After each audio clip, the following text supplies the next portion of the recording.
Who are you? Now that seems like a simple question, but our personal identities are a lot more complex than that. Ask 100 people, who are you? You're going to get 100 different answers. Someone might just tell you their name. Other people might talk about their job, the community that they grew up in, the church that they go to. These are all part of who they are. You're also going to notice things about them. The wrinkles on their face might communicate age, or maybe they're wearing a wedding ring. Perhaps they need a cane to help them walk around. You'll notice things that are obvious, like their skin tone, their hair color, their eye color. All those are also part of personal identity. It's a complex web of who we are to ourselves and who we are to other people. Among the categories that we are concerned about when it comes to diversity and inclusivity are categories like race and ethnicity, people's religious backgrounds, abilities and disabilities, and their status as members of our campus community. That is personal identity. As we develop a shared language around the concept of inclusivity, it's important to remember that not all personal identities are treated equally. In fact, within society, many personal identities come with assumptions, even stereotypes, both positive and negative, that can affect the way people are seen. Think about how when you go for a job interview, you might take special care to pick out the perfect outfit. People do this all the time, every day, to show us who they are, but that doesn't mean that they won't feel excluded or not part of the social group. People who have identities that are connected to historically marginalized groups, these are often called minorities, have experienced this type of exclusion where they feel unrepresented, ignored, or even attacked for their personal identity.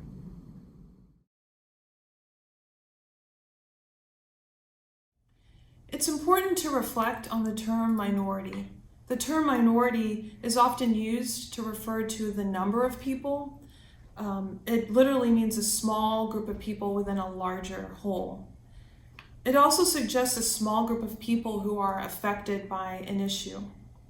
When used negatively, it implies that those in the minority don't carry the same importance or value as those in the majority. People often feel that the majority shouldn't have to adapt to the concerns of a smaller group or a minority. But the term minority isn't just about numbers. It's about power, privilege, and identity. Even when the term minority is used to address that certain groups of people hold a lower status or less power based on identity, it places the focus on the individual's lack of power and privilege. In other words, it sees a deficit in individuals instead of critiquing systems of oppression.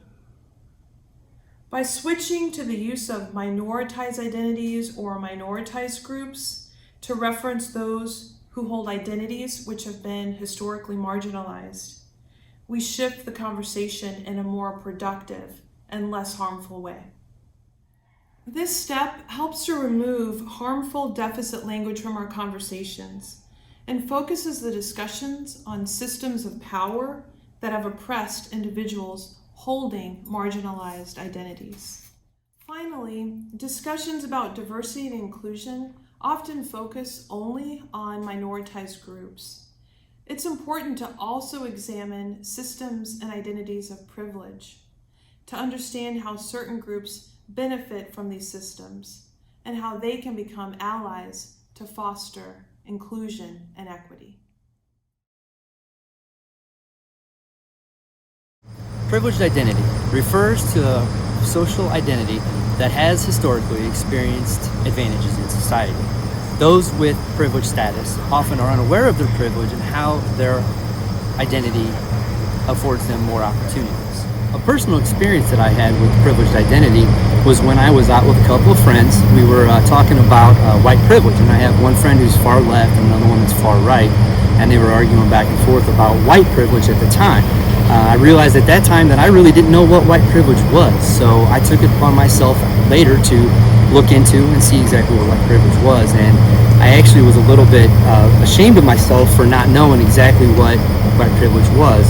And it's more about just seeing myself everywhere. I always see, I identify as a Caucasian male. I see that everywhere. As an example of this, I saw a picture that had a little Caucasian girl standing in front of a wall of dolls, and all the dolls on there were African American dolls.